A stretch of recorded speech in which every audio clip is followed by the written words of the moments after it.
Aku ngerasain kayak hidup tahun kemarin ini kayak banyak banget cobaan, tantangan yang datang gitu. Dan aku ngerasa bahwa oh iya ya, selama ini aku berusaha jadi orang yang perfect banget nih. Sebenarnya kalau mau pendekatannya biar hormon happy-nya naik semua instan, itu satu hal loh. Apa? Olahraga. Ih, olahraga. Berarti masa sih nih kalau misalkan happy-nya makan gorengan atau junk food itu gimana, Dok? Ya, ini Kan bisa balik bikin lagi. happy. Ya balik lagi, ini mau happy aja atau mau sehat juga buat badan.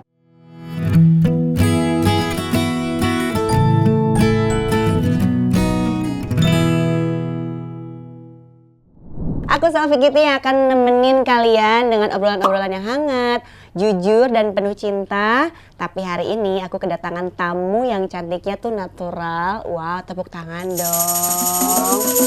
Terus udah natural, lembut juga, tapi tegas ya, bukan ngegas lah ya, tapi tegas. Jadi bintang tamunya ini paket komplit banget. Dan aku akan ngomongin tentang kesehatan sama bintang tamu ini ya. Kita langsung sambut aja. Dr. Reisa Broto Asmoro. Dok, apa kabarnya? Baik, Tetap cantik ya. Ya Aduh, Allah. terima kasih banyak. Terakhir ketemu di bintang tamu program dokter ya? Iya loh. Rambut aku masih pendek. Iya, rambut masih pendek. Sekarang Tapi kita panjang. berapa kali pernah program yang sama anak-anak gitu juga. Dulu kan. pernah. Emang kita tuh satu grup lah gitu ya, Iya. dari grup cerita ibu cerdas gitu loh. Jadi itu kayak ibu-ibu perkumpulan yang memang dari Cerdas. semua kalangan. Oh, Iya cerdas.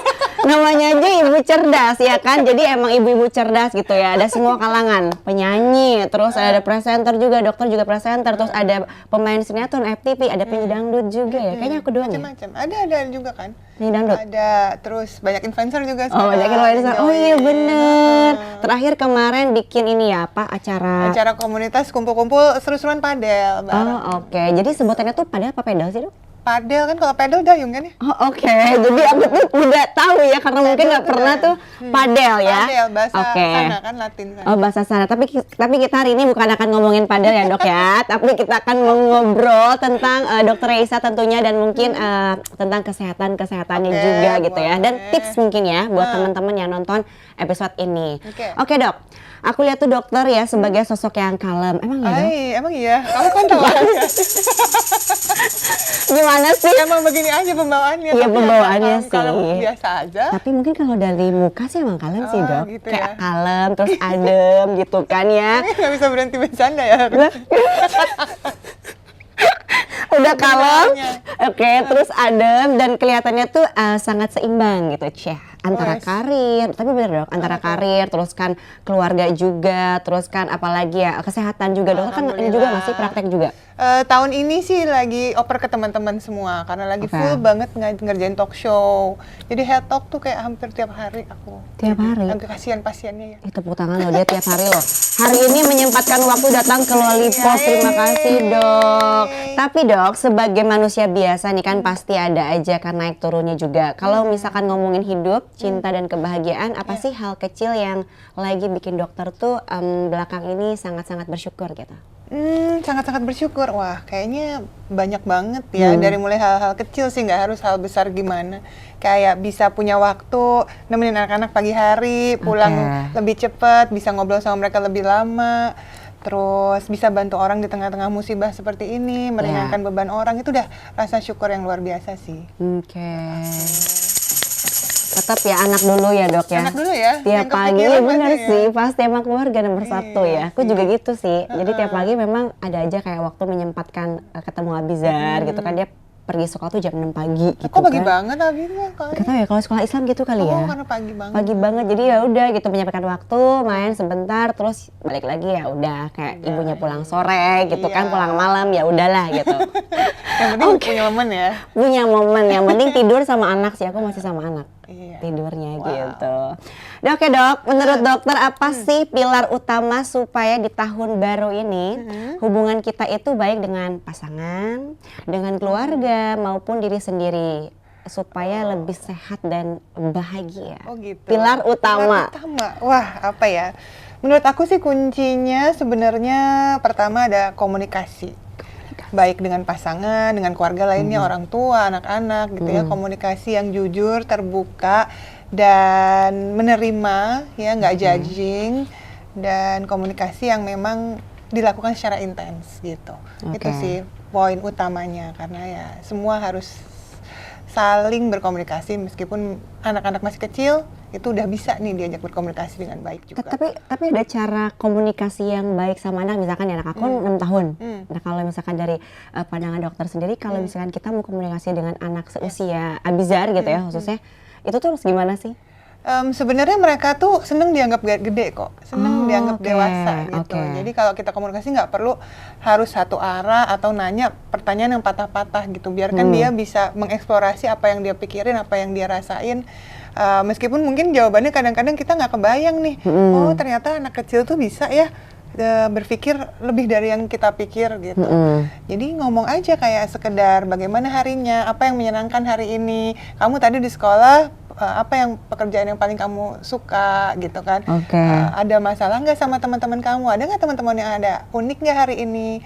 Atau sekedar tanya makanannya gimana hari ini? Paling suka kamu makan apa sih? Dari pertanyaan-pertanyaan simpel yang kita anggap kayak kita ngobrol sama teman itu buat mereka udah ngerasa dihargai. Oh ternyata perasaan aku divalidasi ya, pikiran aku diterima ya, gitu. Dan itu kita nggak kayak yang terus judging ya jawabannya ya. Jangan kayak yang tiba-tiba kayak iya aku tapi kurang suka makanannya tadi, aku nggak habis gitu loh. Kok nggak habis sih langsung gitu kan? Itu nggak boleh justru. Jangan ya kayak kasih tahu dong kenapa kok nggak habis, apa kamu udah kebanyakan porsinya, apa kamu pengen menu yang lain, atau kamu sukanya apa, atau kamu tadi pengen cepat-cepat main gitu. Jangan langsung dituduh kamu sih pengen main ya gitu. Kayaknya kayak udah tertuduh dia nggak akan ngomong lagi tuh gitu. Kayak itu aku banget ya dok, bener lah. Emang beda ya, dokter pasti Jawa ya? Jawa mana? Jawa Tengah. Oh pantesan, emang namanya udah jelas ya kan, Raisa Broto Asmoro gitu. Sebenarnya keluarga aku macam-macam sih, ada Malang, Solo juga, kan jadi di Jawa Timur, Jawa Tengah. Oke, jadi harus begitu ya, jadi anggap seperti orang dewasa aja yang ngobrolnya ya. Validasi gitu. Terus yang kedua tadi pilarnya menurut aku juga yang penting adalah bahwa kita itu ada diri kita menghargai diri kita masing-masing. Jadi dalam suatu hubungan jangan lupakan bahwa kita ini juga makhluk yang harus dihargai. Jadi ketika kita berada dalam satu hubungan dengan pasangan, dengan orang tua, dengan anak, meskipun kita mengupayakan yang terbaik untuk mereka, biasanya ya working mother kayak kamu ya Sam, itu pasti kayak ya udah aku dulu, aku nggak peduli, ya udah anak dulu, nggak peduli aku secapek apapun, aku selusuh apapun, ya udah yang penting anak aku bahagia, udah beres gitu. Tapi jangan lupa bahwa kita juga harus menghargai diri kita loh. Ketika kita bisa misalnya merawat diri dengan baik juga, terus tampil terbaik dan sabar depan anak-anak juga, itu anak-anak akan lebih mengapresiasi karena oh iya meskipun ibu aku sudah berupaya yang terbaik, tapi dia juga harus dihargai ya gitu. Jadi anak-anak, pasangan, orang tua nggak melupakan kebaikan kita gitu sebagai manusia. Ngerti nggak lo, Pep? Enggak ya? Benar-benar. Tapi benar sih dok, kan aku ya maksudnya single parent gitu ya, kadang lupa juga sih kayak anak gitu ya. Dia kadang lupa kalau misalkan gue juga perlu apresiasi loh buat diriku sendiri gitu ya. Minimal reward lah ya, pergi kayak me time doang lah, kayak ke salon apa segala macam, itu boleh kan ya dok ya. Karena bagaimanapun juga dalam hubungan kalau kitanya sendiri fondasinya nggak kuat, gimana mau membangun fondasi yang lain? Betul, setuju, tepuk tangan dong.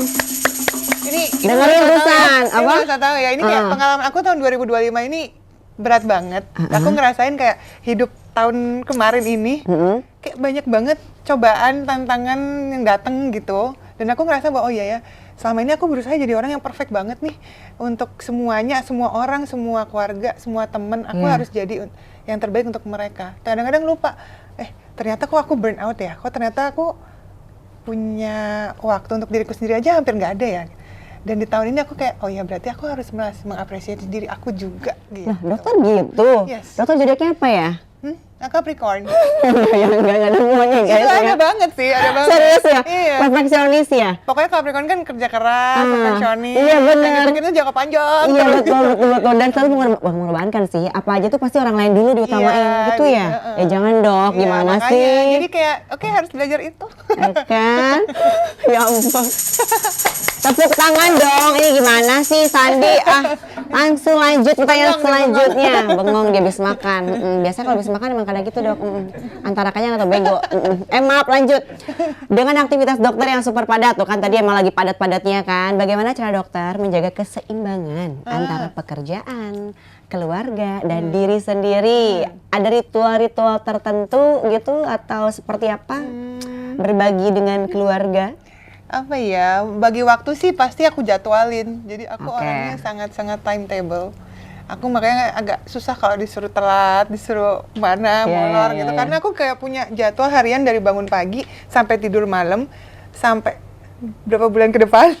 Aku udah tahu bakal ngapain aja, dan di waktu-waktu itu aku bisa nempatin, oh ya ternyata aku punya waktu kosong di sini, aku bisa ngapain di sini. Aku deket mana nih dari sini, aku bisa ngapain deket situ, kayak gitu. Jadi semoga dengan aku bikin jadwal gitu, yang aku sendiri juga relax ya, maksudnya nggak terlalu harus yang strict banget sih, tapi itu akan sangat membantu supaya aku nggak stres. Jadi ketika lagi ngerjain sesuatu, ternyata aku masih punya me time nih, ngapain ini, ngerjain gitu. Ternyata aku masih punya waktu nih di sini, di tengah sibukan anak aku, dan aku kan anak-anak jadwalnya sibuknya lebih sibuk sebenarnya dari aku ya, kita, pulang sekolah, les, segala macam kan. Aku masih punya waktu nih untuk keluarga di sini gitu. Jadi timetable sangat membantu aku banget. Jadi kalau misalkan tadi aku tanya untuk berbagi waktu gitu ya antara karir sama keluarga, ada waktu khusus atau ritual tertentu, jadi itu kayak bukan nggak pasti apa ya, misalkan jadwalnya Sabtu gitu, tuh tiba-tiba kamu juga sibuk, jadi nggak jadi gitu jadwal untuk jalan. Jadwalnya biasanya nggak harus di weekend, justru weekend kan biasanya aku kerja ya. Jadi di tengah-tengah waktu itu, aku punya waktu misalnya kerja di sini jam segini, jam segini baru ada lagi, jam segini kosong nih, aku isi me time-ku ngapain di hari ini gitu. Atau ini saatnya untuk aku, ini anak aku juga kosong, ini saat aku ya, ini pasangan aku bisa, kita ngapain ya gitu. Jadi diisi di situ. Untungnya bisa ya pasangannya, anaknya juga pas dokter lagi ada waktu kosong bisa gitu ya. Surprisingly kalau kita punya jadwalnya, kita akan ngelihat mix and match sendiri gitu, kayak otomatis akan muncul. Tapi kalau kita nggak pernah bikin jadwal, aduh rasanya nggak punya waktu deh, kayak berantakan aja gitu semuanya gitu. Bisa gitu ya. Kalau aku sih jadwalnya kadang memang ditulis juga sih dok, cuman kayak nggak yang sedetail kayak dokter gitu loh, maksudnya kayak ya gue jadwal tanggal ini ngapain gitu ya, udah sehari itu satu, atau misalkan ada 2 ya jamnya mungkin itu sama sih, berarti kurang lebih ya. Kurang lebih lah. Kan olahraga di sini gitu kan, shopping di sini. Iya. Tapi nggak semua di sini enggak. Tapi kalau aku tuh tiap pagi tuh udah pasti olahraga gitu. Gak bisa diganggu jam 7 sampai jam 9 tuh olahraga. Udah selesai itu baru gitu. Oke, aduh. Mulai panas ya, gue salah baju ya. Winter soalnya winter. Oke, ngomongin soal liburan. Nah, kalau musim liburan biasanya kan kita tuh kalap ya dok ya. Nah ini kita ngomongin soal ini, kesehatan ya. Terus kan kita juga suka nyemil terus, tidur berantakan ya kan. Terus makan manis nonstop juga, nyemil juga tadi udah. Tips apa sih yang paling simple tapi efektif biar setelah kayak liburan tuh ya badan tuh kayak masih stay berat badannya, atau kita juga apa ya nggak tumbang dan tetap fit gitu loh. Oke, yang pertama tipsnya ya simple, agak sulit. Simple tapi efektif sih. Efektif ya. Nggak bisa sih kalau yang namanya liburan itu tetap ngelupain keseharian. Makan nggak apa-apa banget karena kuliner kapan lagi sih ya kan. Mumpung lagi gitu ya. Lagi di sana nggak apa-apa kuliner. Tapi yang lainnya jangan lupa sih, tidur tetap harus cukup, paling nggak kan 7 sampai 8 jam seharinya gitu setiap malam. Terus ketika kita liburan kadang suka lupa air mineral. Nah, males minum, cari toilet di mana lagi jalan-jalan lagi seru gitu. Tapi nggak boleh, karena begitu kekurangan air, pasti tubuh kita langsung turun daya tahan tubuhnya. Kita jadi gampang sakit, gampang capek gitu. Jadi tidur sama air, sama ya tetap sempetin olahraga sih. Tetap sempetin olahraga. Yang simpel kira-kira apa sih? Gitu.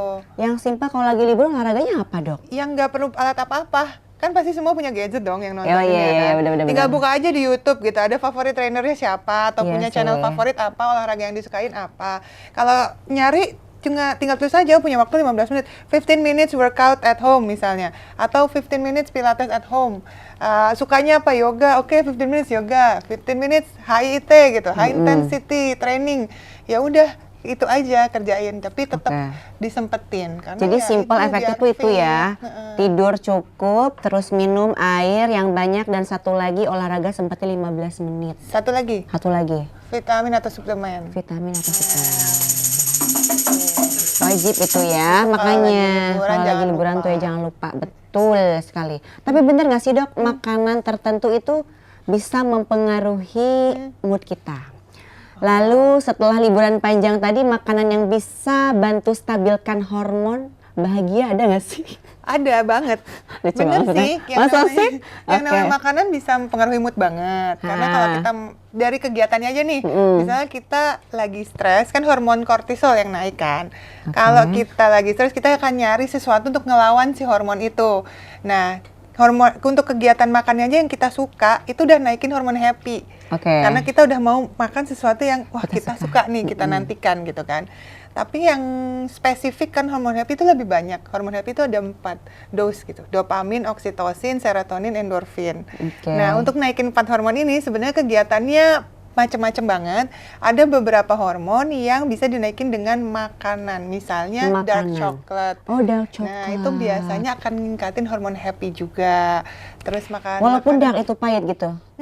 Oke. Secara kandungannya itu akan mengeluarkan hormon itu gitu. Oke. Tapi sebenarnya nggak spesifik satu jenis makanan tertentu, kegiatan makan yang kita suka aja udah bikin kita happy, hormon kortisolnya bisa turun. Oke, ini cuman salah satu contoh begitu ya untuk makanan yang bisa bikin mood kalian tuh jadi happy, minimal tuh berarti dark coklat. Iya. Oh, oke. Ya Tapi udah. sebenarnya kalau mau pendekatannya biar hormon happy-nya naik semua instan, itu satu hal loh, Apa? olahraga.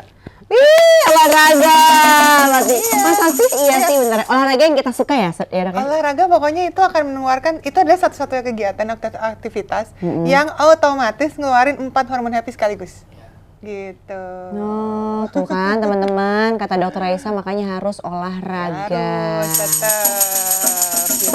Tapi bentar, ini kan tadi dokter bilang kok junk food sih coklat. Tapi kalau misalkan happy-nya makan gorengan atau junk food itu gimana dok? Ya, ini Kan bisa balik bikin lagi. happy. Ya balik lagi, ini mau happy aja atau mau sehat juga buat badan. Ini kan hal yang berbeda. Aduh, oke itu gimana tuh kan kita sebagai orang Indonesia kadang kan tadi makan junk food lah, tiba-tiba pagi-pagi makan gorengan, tapi itu bikin happy dok. Nemu gorengan yang enak pinggir jalan gitu. Iya, happy-nya diganti hormon yang tadi aja deh, olahraga gimana? Oh, oke, tetap ya. Ini nggak boleh dokter yang bilang. Tapi kalau misalkan bisa bikin happy nggak apa-apa kali, kalau jangan sering-sering aja Betul. gitu ya. Yang penting kan yang diatur adalah jumlah atau porsi yang kita makan. Jumlah porsinya itu apakah memang sesuai dengan kebutuhan, nggak berlebihan gitu ya. Jadi kalau mau makan ya sesuaikan dengan kebutuhan masing-masing. Jangan Oke. terus kalap. Ya udah satu kotak aku makan semua. Jangan. Enggak dong, cukup 1 atau 2. Sekarang soalnya harganya udah 1.004 ya? Enggak ya? Oh, 1.000. Udah 5.000 nggak sih?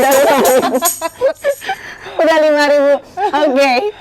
Pertanyaan selanjutnya, sebagai public figure, dokter sering jadi narasumber edukasi kesehatan. Tapi sebagai istri dan ibu, dokter juga punya dunia sendiri. Gimana caranya dokter menjaga agar kehidupan pribadi tetap sehat dan bahagia? Iya, itu tadi sih berusaha menerapkan pola hidup sehat. 1. Itu karena kalau kitanya sehat, otomatis keluarga juga akan terawat. Ya, jadi motivasinya itu dulu. Ya. Terus tetap punya me time, punya hobi. Salah satu hobi yang aku suka lately padel, ya kan. Terus punya me time itu terserah kita sih sebenarnya, tapi aku lebih suka enjoy dengerin musik, nonton konser itu juga. Benar konser. Yes. Jadi Oke. supaya aku tetap waras. Jangan-jangan army lagi bukan ya? Iya, betul. Oh ya Allah. Iya betul. Ya ampun, serius dok? Siapa Sumpah Army di ya. sini? Nggak ada. Kok bisa dok suka army? Apa? Iya, 2026 iya. udah banyak ya. Kelar ini ya militer ya. Tapi ini kita nggak akan ngomongin army ya, karena aku bukan. Oke lanjut terus nonton Ikut konser. dong. Curang aja. Nonton konser, terus dengerin musik, terus olahraga, lalu tadi apa tuh me time-nya banyak, terus apa Hobi lagi ya? sih. Ya udah itu sih paling. Iya ya. Tetap waras tuh berarti me time sih ya. Me time sama ya menerima diri sendiri bahwa nggak apa-apa loh, it's okay loh untuk kita merasa capek, burn out, betul. merasa kita bukan orang yang sempurna dalam segala hal itu sih nggak apa-apa banget. Iya. Banyak sih dok yang kayak nggak nerima kalau misalkan nih kita tuh banyak kekurangan, banyak ya di lingkunganku terutama teman-teman tuh kayak kurang, mau perasaan kurang mulu. Gue suka sebel banget sama orang yang dikit-dikit tuh, aduh aku gendut deh, aduh aku ininya gede apa semacam apa sih, berarti kan dia tidak menerima Iya. yang tadi dokter bilang ya kekurangan dirinya gitu. Harusnya kan ya udah gitu kan, karena manusia kan nobody perfect ya Oh. gitu. seru banget ngobrol sama Dokter Resa. Kita lanjut mitos atau fakta, Dok? Boleh. Jadi dokter bisa pilih mitos atau fakta, tapi tetap dijelasin Oke. ya. Begadang seminggu sekali tidak berpengaruh pada kesehatan. Mitos. Mitos atau fakta begadang seminggu sekali tidak berpengaruh pada kesehatan? Mitos. Kenapa? Tetap ada pengaruhnya pasti buat kesehatan. Tapi memang ya mungkin sejauh mana sih begadangnya, apakah signifikan. Tapi ada solusinya. Betul. Kalau misalnya setiap kali waktunya begadang, kan buat orang-orang yang kerjanya shift ya. Iya. Nah itu Kayak aku seperti kan pulang pagi masih ya, begadang. kalau setiap hari udah pasti akan berpengaruh lebih berat. Kalau seminggu sekali, tetap ada pengaruhnya untuk saat itu. Jadi triknya adalah misalnya tetap ada nap time, power nap istilahnya di besok harinya. Power nap itu cukup 30 menit lah maksimum. Apa itu? Itu tidur siang yang kita langsung masuk ke fase deep sleep. Gitu kan. Kenapa sih kita tuh sebenarnya harus tidur 8 jam? Ya, itu karena kita kan tidur di siklus nih, Sel. Jadi kayak dari masuk pre-sleep gitu kan, step 1, stage 2, stage 3 deep sleep. Nah, dalam satu waktu tidur kita 8 jam, kita tuh minimal dapetin 3 kali siklus sampai ke deep sleep. Karena di fase paling dalam itu, kita badannya merestorate. Jadi itulah di saat kita detoksifikasi gitu. Kita benar-benar beristirahat, hormonnya diperbaiki, metabolisme diperbaiki, terjadi di saat itu gitu. Kalau misalnya kita sampai kekurangan fase deep sleep ini, ya akhirnya kan tidurnya kayak begitu bangun, kok kayak nggak tidur ya semalam ya gitu. Kayak rasanya kok nggak nyenyak ya, tetap capek ya, fatigue gitu. Nah, berarti itu nggak nyampe ke deep sleep nggak tadi. nyampe ke deep sleep. Nah, ketika dalam 8 jam itu kan paling nggak 3 kali. Bahkan kalau sempat ngobrol sama dokter spesialis tidur, dia mintanya 5 kali fase deep sleep. 5 kali dalam waktu 8 jam. Berarti kan kualitas tidurnya harus bagus banget tuh ya. Agak berat juga. Agak berat Jadi orang sih, aku normal sih tidurnya 3 malam kali terus. lah gitu. Jadi kalau misalnya kita kurang tidur, itu kan nggak nyampe nih ke fase itu. Jadi pasti akan ada efek ke badan. Efek kurang tidur, insomnia itu bisa dari ujung kepala sampai ujung kaki. Yang pertama mulai dari yang daya tahan tubuh turun, metabolisme lambat, akhirnya bisa peningkatan lemak meningkat, terus bisa membebani jantung, bisa sampai ke yang lain-lain juga. Oh, metabolisme meningkat. Berarti itu yang bikin kalau menurun. Kalau orang kayak tidurnya insomnia terus tuh malam gitu, itu bisa bikin gemuk tuh berarti bener. Bener banget gitu. Tuh, makanya. Jadi kalau misalkan yang suka insomnia kayak teman-teman gue itu kadang jam 1 tuh jam 5 malah dokter aku nemu aku jam 5 baru mau tidur. Terus bangunnya jam berapa? Nggak tahu, itu kan dibalik kayak kehidupannya. Kita mau pagi bangun jemput rezeki, dia baru tidur. Nah, itu juga bahaya. Jangan. Oke, jadi mitos ya. Oke, lanjut. Olahraga 7 menit setiap hari cukup untuk tubuh sibuk? Hah? Mitos.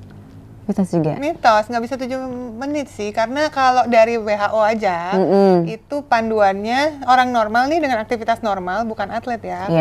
Itu minimal 150 menit per minggu. 150 menit per minggu itu dibagi 3 sampai 5 kali seminggunya. Artinya 30 sampai 50 menit. Kalau dibagi 5 hari ya 30 menit. 30 ya kan? menit. Kalau dibagi seminggu berarti 150 ya 20 menit something lah. Ya. Jadi tapi tetap harus ada rest day. Jadi kalau bisa 6 dibagi 6 hari gitu. Jadi kalau 7 menit berarti mitos ya. Mana ada olahraga 7 menit kayak baru ngangkat barbel ya. Baru ngangkat barbel udahan gitu. Kurang ya. Aktivitasnya. Kurang banget. Itu sok sibuk banget tuh olahraga 7 menit. Kayak mana? Nggak ada itu.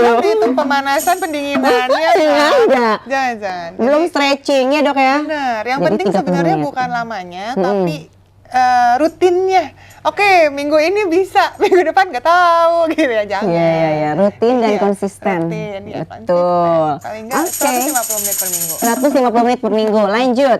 Makan malam lewat jam 8 itu bikin gemuk. Fakta atau mitos? Mitos. Alhamdulillah, karena gue suka makan lebih-lebih dari jam 8 dan jam 9. Kenapa mitos? Tergantung apa yang dimakan. Oke. Belum tentu bikin gemuk. Kalau Aku makanannya sih makannya protein sate lean, taichan doang. nah protein lean kan, Iya. ya masih oke. Tapi porsinya lagi, nggak yang 100 tusuk lah. Enggak. Ya. Emang aku kuntilanak, kalau banget pesen sate enggak beda ya. Sebelum gitu. Enggak. 20 dok paling. Nah, ya oke. Tapi terus nggak ditambahin temen-temennya Nggak. kan? Nggak ada. Cuman itu.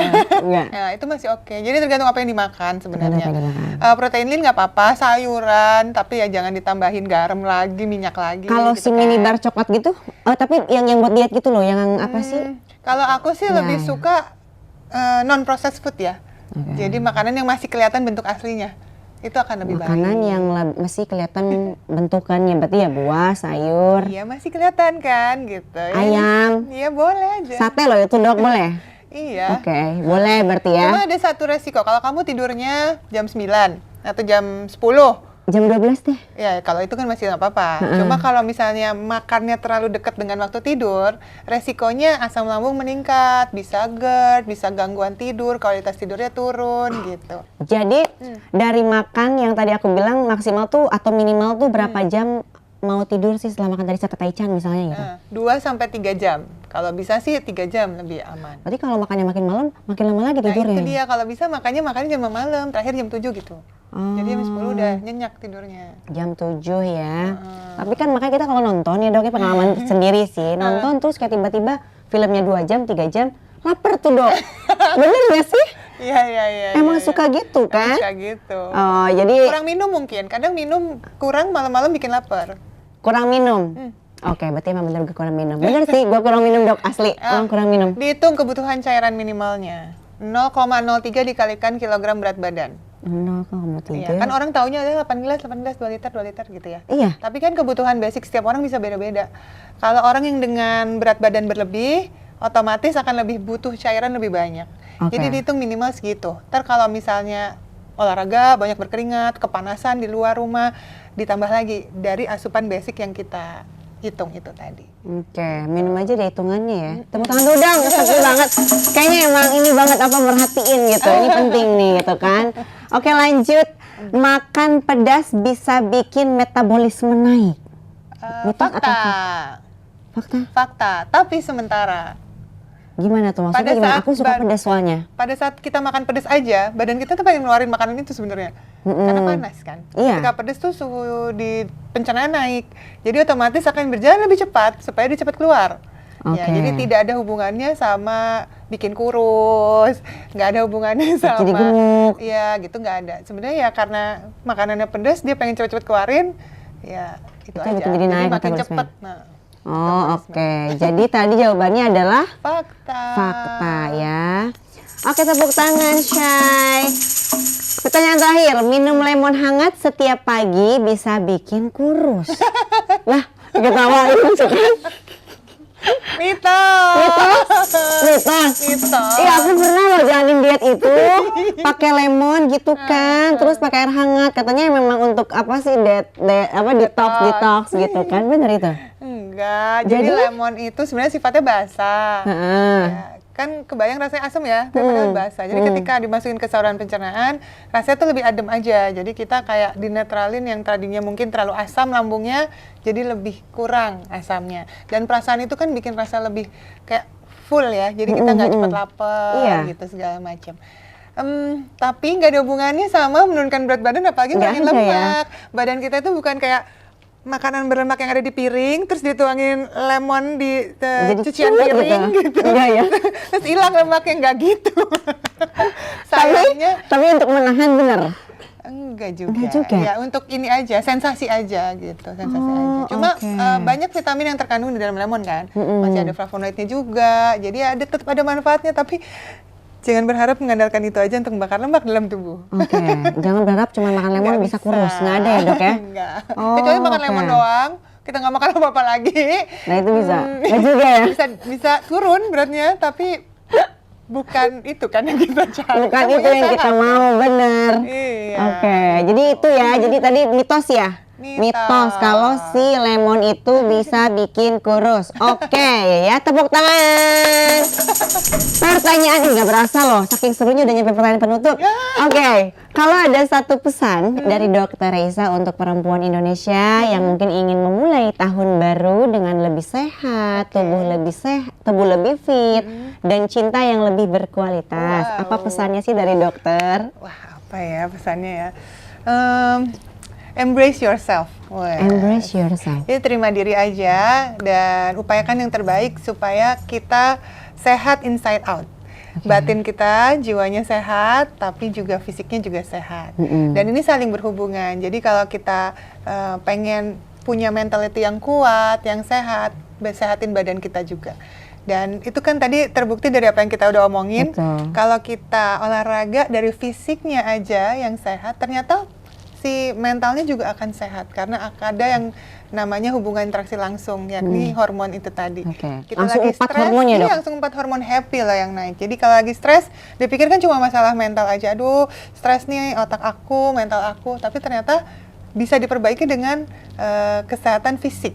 Jadi ya balik lagi, embrace yourself, terima diri dan perbaiki apa yang kita bisa perbaiki di tahun yang baru ini dengan hidup yang lebih sehat. Sebelum closing, boleh dong kata-kata dari Dr. Raisa, kata-kata hari ini dari Dr. Raisa. Oh, kata-kata hari ini. Yes. Cantik banget tuh. Aduh, apa ya kata-kata hari ini ya? Mikir aja cantik, apa ya? Gitu. Professionally down, personally fun. Artinya? Semua dilakukan secara profesional, tapi kita enjoy melakukannya. Yeay! Lo banget. Ngerti nggak lo? Enggak kan? Ya udah dia sama. Oke Dok, ya ampun gak berasa ya. Ya Allah udah ngobrol kanan kiri ngalor ngidul. Gak berasa waktunya udah selesai loh. Terima kasih banyak udah mau ngobrol dan mampir di Lollipop. Obrolan hari ini tuh sangat bermanfaat. Jadi lebih paham cara sehat yang benar, tapi juga bikin hati hangat karena ternyata kesehatan itu bukan soal diet ketat, tapi soal mencintai diri sendiri dengan cara yang lembut. Nah, buat kalian yang dengerin inget ya, hidup itu kayak lollipop. Jadi ada manis, asam, yang mungkin kadang pahit juga, tapi semuanya itu tetap bisa dinikmati ya guys ya. Kalau kita punya tubuh yang sehat, hati yang tenang, dan orang-orang yang kita sayangi. Terima kasih Dr. Raisa sekali lagi. Sampai ketemu di episode berikutnya. Tetap sebarkan cinta dan kebahagiaan. See you. Dadah.